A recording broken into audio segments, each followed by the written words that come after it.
ओम सत, ओम सत, ओम सत। आज आप लोगों को उपदेश दिया जाएगा रूलिंग और कंट्रोलिंग पावर।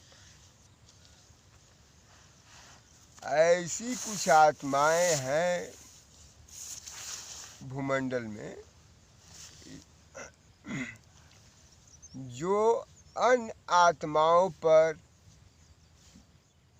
रूलिंग और कंट्रोलिंग का पावर रखती हैं, यानी नियम कानून बनाती हैं और उनसे पालन करवाती हैं। कुछ आत्माएं ऐसी हैं, वो घर गांव से लेकर के दिल्ली तक तथा पूरे संसार तक है।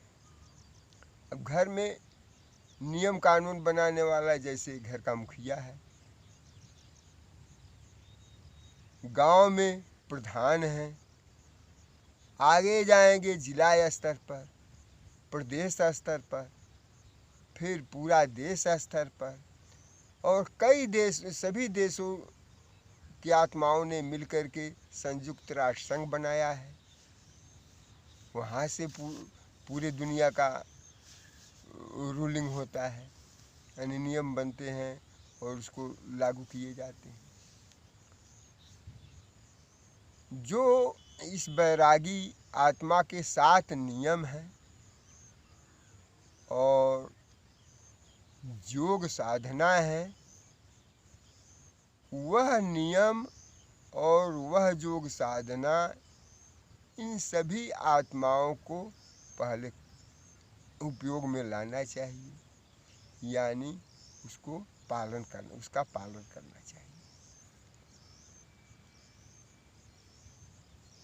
क्यों कि नियम बना करके, कानून बना करके जोर जबरदस्ती से तो पालन नहीं कराया जा सकता। इसका प्रमाण सामने आता है कि प्रतिदिन गांव से लेकर के पूरे दुनिया तक, घर से लेकर के पूरे दुनिया तक नियम कानून प्रतिदिन बनते हैं, लेकिन परेशानियां बढ़ती ही जाती हैं। दंड पर दंड लगाए जाते हैं, फिर भी कंट्रोल नहीं होता, यानी शांति सुख नहीं स्थापित हो पाती। तो ये नियम बनाने वाली और उसको पालन कराने वाले आत्माओं के लिए सबसे जरूरी यही होता है कि खुद ही नियम के अंतर्गत आवें, यानी जो नियम बनाएं खुद ही नियम का पालन करें और अपने पर पहले कंट्रोल करें, अपने को पहले कंट्रोल की स्थिति में लाएं, जिसको हम कहते हैं स्वस्थित। अपने स्वस्थित में आए, अपना स्वदर्शी बने, यानी ये सातों नियमों का पालन पहले वो खुद करें, तब जाकर के उनका नियम आत्माओं पर प्रभावी होगा। जोर जबरदस्ती से ज़्यादा समय अपना बच्चा ही नहीं पालन करेगा। दूसरी बात, ये प्रकृति का नियम है कि करके दिखाओ, यानी स्वयं प्रमाण स्वरूप बनो। ये प्रकृति कहती है, ये बैरागी नहीं कहता, ये प्रकृति कहती है कि स्वयं प्रमाण स्वरूप बनो, यानी करके दिखाओ, कह करके नहीं दिखाओ। यदि नियम बना दिया जाए और किताब में लिख दिया जाए, किसी के सिर के ऊपर फेंक दिया जाए कि इसका आपको पालन करना ही है, ऐसा नहीं। पहले उस नियम को आप स्वयं पालन करें, यानी सातों नियम जो बनाए गए हैं उन सातों नियमों के अंतर्गत खुद आवें और तब जाके दूसरे को बतावें, पालन करावें। अभी जो है ये 21 जून को शायद ये योग दिवस आता है, यानी पूरा दुनिया के लोग योग लगाएंगे 21 तारीख को अगले महीने में। तो यदि पूरा दुनिया के लोग ही योग में आ जाएं तो फिर दुख का तो नामो निशान मिट जाएगा। अब योग से रोग जाता है तो कैसे जाता है? ऐसे नहीं। ये 7 नियमों के पालन बगैर योग से प्राप्तियां होना संभव नहीं है। योग से प्राप्ति होने के लिए ये 7 नियम का पालन करना है, और जितना ही लाइट योग में आता है उतने ही अपने को आत्मा सामर्थ्यवान बने। तो 7 नियमों का पालन करके योग लगाना, रूलिंग और कंट्रोलिंग सभी आत्माओं के लिए जरूरी है। जोर जबरदस्ती से जब बच्चा नहीं पालन बराबर किसी बात के लिए कर सकता है तो अन्य आत्माएं क्यों करेंगी? नहीं कर पाएंगी। दूसरी बात यह है, प्रकृति जब कहती है कि प्रमाण स्वरूप बनो, यानी खुद प्रमाणित करके खुद प्रमाण स्वरूप बनो, ये भी बात सत्य है, करके दिखाओ। तो यदि अपने ये 7 नियमों का पालन न करें और दूसरे को कहें कि कर लो, वो कैसे होगा? क्यों कि यदि हम अकेले में भी कहीं झूठ बोलें तो निश्चित है कि वो तरंगों से, यानी मस्तिष्क के जो तरंग होते हैं, जो मन स्थित होती है, वो दूसरे तक पहुंच जाती है, वो अन्य आत्माओं तक पहुंच जाती है। बेशक हम अकेले हैं, लेकिन ये आकाश मंडल में जो भी तरंगे मस्तिष्क पटल से जाती हैं, वो आकाश मंडल यानी प्रकृति अपने पास नहीं रखती, वो उसी को फिर वापस भेजती है।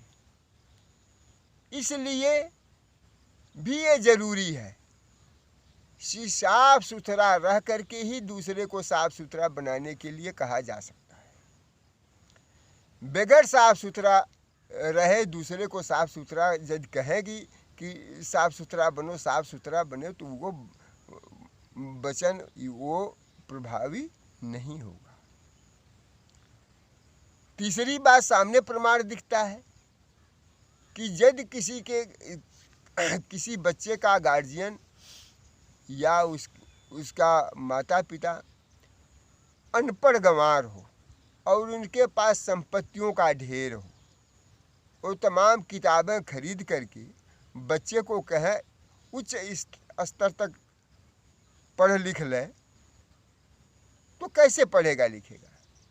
पैसों से किताब खरीद करके ला करके रख देंगे, मास्टर के पास नहीं भेजेंगे, आप भी पढ़े लिखे नहीं हैं, तो कैसे वो पढ़ लिख लेगा? कैसे उच्च डिग्री का प्राप्ति कर लेगा? वो संभव नहीं है।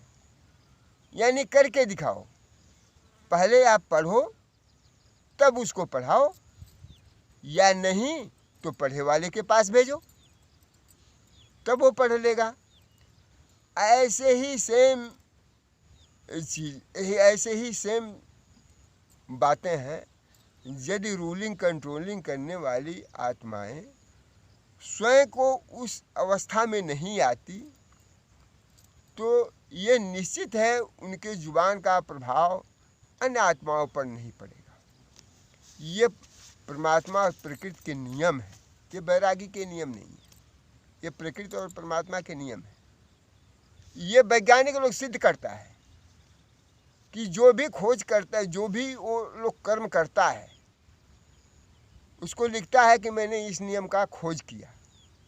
इसका मतलब ये है कि ये प्रकृति के अंदर जो भी नियम हैं, उस नियम के अंदर ही वो प्रकृति चलती है, चाहे आकाश मंडल में हो, चाहे इस धरातल के अंदर हो।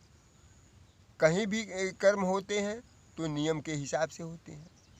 यानी प्रकृति पहले नियम बनाई और उसी के अंतर्गत अपना कर्म करती है, तो वो उपदेश हमको देती है कि आप भी नियम के अंतर्गत रहो।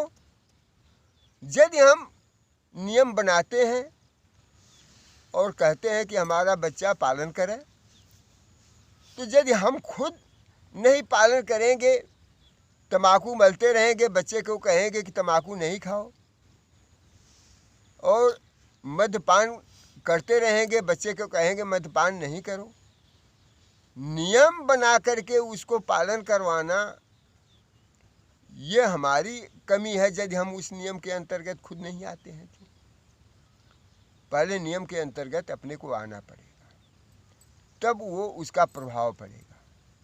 ये कहानी याद आ गई, करके दिखाओ वाली बात में कहानी याद आ गई। ये एक साधु थे जो स्वयं गुड़ खाते थे। उनके पास एक औरत अपने बच्चे को लेकर के गई। उस औरत को तो मालूम नहीं था कि साधु भी गुड़ खाते हैं, तो उसका बच्चा गुड़ खाता था और लेके गई कि ये महात्मा जी, इनको कुछ ऐसे सीख दीजिए कि ये गुड़ ना खाएं, क्योंकि रोगग्रस्त हो सकते हैं। साधु ने कहा कि ठीक है भाई, आप 8 दिन के बाद आओ। वो औरत 8 दिन के बाद गई, तो साधु ने उसको बच्चे को बैठाया और कहा कि बच्चा, गुड़ नहीं खाओ, इससे तमाम बीमारियां पकड़ सकती हैं, और ऐसे समझा करके वापस गया। बच्चा आगे निकल गया। उसकी माँ रुक गई और कही कि महाराज जी, जब यही बात कहना था तो आपने 8 दिन का समय क्यों लिया? उसी दिन ये बात कह सकते थे। साधु कहे, नहीं भाई, अरे मैं खुद गुड़ खाता था, तो पहले छोड़ा तब न उस पर ये जुबान का असर पड़ेगा। उस जुबान को मैं बोला, तो पहले अपने को प्रैक्टिस किया 8 दिन में, अपने को 8 दिन में प्रैक्टिस किया, तब जा कर के उसको सीख दिया। ऐसे ही प्रकृति का ही भी नियम है कि हम नियम से चलते हैं, नियम से काम करते हैं।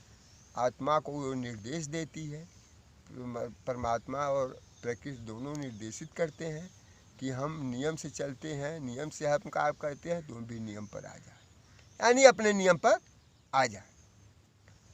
यदि अकड़बाजी से काम लोगे तो अकड़बाजी से काम नहीं चलेगा, उसका फल आपको भुगतना पड़ेगा। तो ये जो भी आत्माएं हैं, देह अभिमान में हैं, चाहे रूलिंग कंट्रोलिंग बेशक उनके पावर में है, लेकिन देह अभिमान से काम नहीं चलेगा। उनको देह अभिमान छोड़ करके देही अभिमानी बनना पड़ेगा। यानी मैं भी एक आत्मा हूँ, ये शरीर केवल साधन स्वरूप है, इस शरीर को, इस प्राकृतिक प्रॉपर्टी को यहीं छोड़ करके जाना है। अन्य आत्माएं भी मेरे ही जैसे हैं,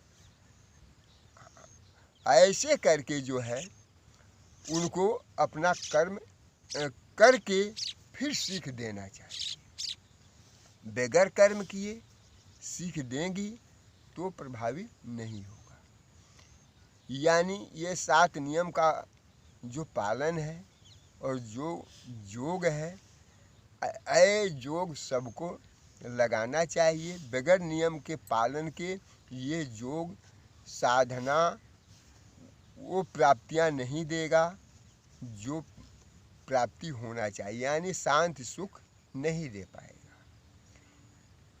ये तीनों दुख, दैहिक, दैविक, भौतिक, वो तीनों दुख जाते हैं नियम से योग लगाने पर, यानी योग से रोग जाता है, ये सत्य है। नियम के पालन बगैर नहीं, क्योंकि मोबाइल पर तो नेट पर तो डाल दिया हूँ और सभी लोग जैसे चाहें वैसे ही योग में बैठ जाएं, जोगी बन जाए, तो ये मुमकिन नहीं है। 7 नियम इसीलिए उसमें बता दिए गए हैं। बगैर 7 नियम के पालन किए योग से रोग नहीं जाएगा। दूसरी बात यह है कि योग बगैर भी रोग इस समाज में नहीं जाएगा, वो बढ़ता ही जाएगा। रूलिंग कंट्रोलिंग का पावर जितना भी इस्तेमाल कर लें आत्माओं पर, वो प्रभावी नहीं होगा। ये यदि रूलिंग कंट्रोलिंग वाली आत्माएं स्वयं अपने ऊपर नहीं लागू करती, और ये प्रक्रिया परिवार से लेकर के उच्च स्तर तक है, चाहे जिला स्तर तक, प्रदेश स्तर तक से ये केंद्र स्तर तक, अब पूरा भूमंडल पर ये संयुक्त राष्ट्र संघ तक हर जगह यही बात है। तो आज आप लोगों को ये बताया कि जिसके पास ये पावर है कि अन्य आत्माओं पर शासन करें, वो पहले शासन के नियमों का खुद ही पालन करें। नियम कंट्रोलिंग के अंदर वो खुद ही आए, सातों नियम को पालन करके योग साधना लगाए। इसके बगैर कोई रास्ता नहीं है। यानी योग से ही रोग जाएगा, योगी ही निरोगी बनेगा, ये बराबर सत्य है। न हो तो एक महीना ही करके देखें, चाहे प्राइवेट संस्थाएं हों, चाहे सरकारी संस्थाएं हों, स्कूल कॉलेज के बच्चे हों, खेत में किसान हों, या चाहे और नौकरी पेशा करने वाली आत्माएं हों, कोई भी आत्माएं कहीं भी हों भूमंडल पर, इस सातों नियम को पालन करके और योग लगाएं। एक महीने के अंदर यदि न फायदा निकले तो क्रिटिसाइज करें, यानी आलोचना करें बैरागी का। आज इतना ही, आगे कल के देखेंगे। हेलो।